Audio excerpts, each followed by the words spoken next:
একটা কেক বানিয়ে দেখাচ্ছি ডিম ময়দা দিয়ে। আপনারা দেখতে থাকুন। আমি গুঁড়ো করে নিয়েছি। এবার এখানে আমি একটি ডিম ফাটিয়ে দিচ্ছি। এটা একটু ভালো করে মিশিয়ে নেবো। মধ্যে আমি একটু তেল দিয়ে দেবো, সাদা তেল দিয়ে দেবো। একটু ফেটিয়ে নেবো, ভালো করে ফেটিয়ে নিতে হবে। এক বাটি ময়দা দিয়ে দিলাম। ময়দাটা আমি চেলে নিয়েছি ভালোভাবে। মতন আমি 1 কাপের মতন একটু দুধ দিয়ে ভ্যানিলা দিয়ে দিলাম অল্প করে। সোডা আমি দিলাম, বেকিং সোডা দিচ্ছি, সোডা দিয়ে দিলাম।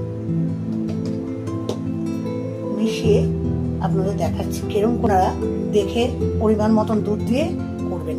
করে সাদা তেল দিয়ে তেল লাগিয়ে দিন, আপনার মতন দুধ দিয়ে করবেন।